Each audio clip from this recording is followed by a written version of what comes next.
Hey friends, it's Jess from jesscrafts.com, and today I'm here with a video for the Scrappin' for Less March card kit and blog hop. So Scrappin' for Less is celebrating 1 year of their kits, and they asked some past guest designers to come back and share some cards with just one of the collections to give you some inspiration for the kit. So I'm going to leave a link to my blog post in the video description below so you can participate in the blog hop when there's a prize to win there, and also to get inspiration and see what are the other parts of the kit.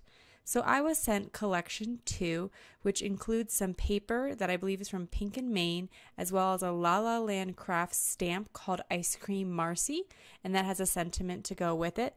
I colored up Ice Cream Marcy a few times and used her on my cards.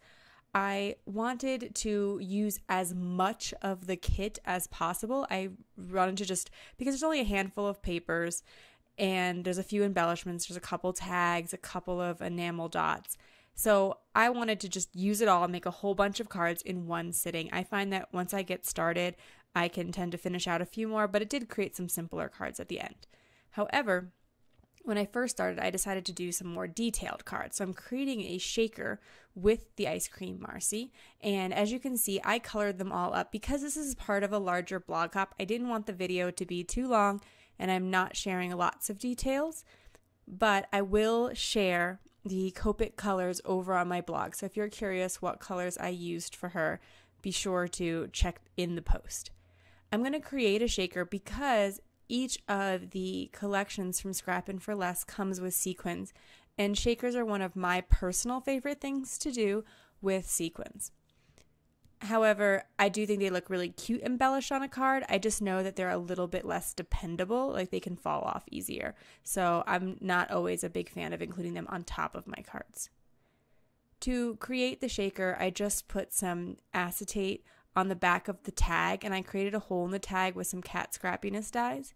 Then I didn't want my card to be too thick, so I only put one layer of a thick foam tape, and I put quite a bit of sequins. I find that I personally like my shaker cards to be really full, and I could honestly put an entire little bag in there, but that wouldn't be very economical, I suppose.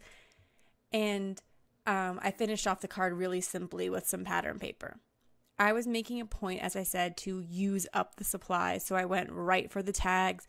I let the papers inspire the colors that I used to color Marcy, and so I picked the pinks and greens right from those two tags, right from the background papers.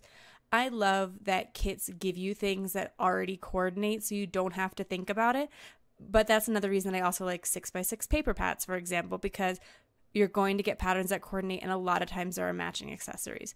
So Scrappin' for Less has done the work for you. They made sure everything matches so you don't have to think about it, and you can just have fun coloring and creating. I also got the Scrappin' for Less exclusive stamp set that came as part of the banana split level. I, value-wise, would pretty much always recommend the banana split level. You just get a little bit extra, and the price is great. And they're starting to include some exclusive stamp sets, which have a lot of sentiments, and that's kind of fun, particularly because their sentiment stamp sets have a lot of like thematic and punny sayings, and I personally am a big fan of that.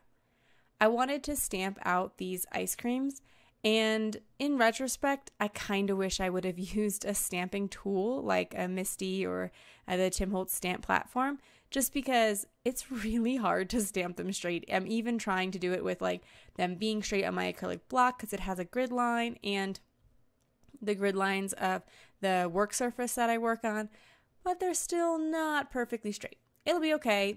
Most of my cards go to kids, and they're not going to be like, oh, well, your ice creams are not perfectly straight, so this card's trash. So nothing really to stress about, but I just think if you wanted to work a little bit more from that angle. I picked some Lawn Fun inks from my collection that, again, just coordinated well with the paper pad. I do recommend when you're first stamping a stamp, like if you're going to stamp it for the very first time, to stamp it off on a piece of paper before bringing it to your project, especially if you don't have extra paper, because you just never know how the first impression is going to be. A lot of stamps do take a couple of stampings before they are really perfect, and so I usually just kind of ink mine up a few times first. before I use them. In the end, I honestly wasn't very happy with this card. I think I was just trying to create something simple, and it almost wound up too simple yet busy at the same time for me. I was much happier with the other cards that I used with the Scrappin' for Less exclusive banana split level collections, or sorry, stamp set, because I colored in the Sunday that's in the stamp set, and it makes me kind of wonder, am I just so used to coloring everything with Copics now that that's just kind of what looks good to me? But anyway, I again pulled out some colors that were inspired by the papers in the kit, and I used the same colors that I had used for parts of Ice Cream Marcy. That's another reason it's kind of fun to create a whole bunch of cards at one time, because you don't have to pick out new Copic colors. You can kind of just like, oh, so I'm working with this collection, I can color a whole bunch of images with these couple of markers that I've picked out that coordinate well. And so it kind of saves you that process of every time you get to the table trying to figure out, oh, what colors match again, what colors match again. You could also write a note. A lot of times I keep my 6x6 paper pads in quart size bags, like zip top bags, and that way it keeps all the pieces together, and a whole 6x6 pad fits in those quart size bags. And you could write little notes inside there, like, you know, these are the Copic colors that go well, here are the distress inks that go well. But like I said, for me, it's just kind of fun to use it all at once, and so that's what I'm doing here. And I'm going to take those 3 ice creams that I colored and use them on 3 different cards to use up what is left of the pattern paper, and so a lot of the cards become similar, and I don't show that to you. This doesn't become a 10 cards 1 kit video because I didn't quite get 10 cards out of it, but I also don't have the whole kit. You could get way more than 10 cards out of the Scrappin' for Less kits. If you've ever seen them, you'll know what an incredible value they are and how you can make many, many cards with these kits. They are a little bit on the pricier side, but like I said, there are multiple things. It's not just, you know, one stamp set and one paper pad. And I love that there's 4 different paper pads because it's variety, and variety is the spice of life. Anyway, the cards that I'm showing you are finished. But again, you can check the video description, go to my blog, see more cards that I made with the kit, but also get a lot of inspiration for the other collections in the kit and participate in the blog hop for your chance to hop along and win. I hope that you enjoyed this and you enjoy your kit when it comes. Thank you so much for watching. I'll leave you with some other 10 cards 1 kit videos, including those from Scrappin' for Less, if that is enjoyable for you. And I appreciate all the time you take to watch my videos and leave comments. Have a great day. Bye.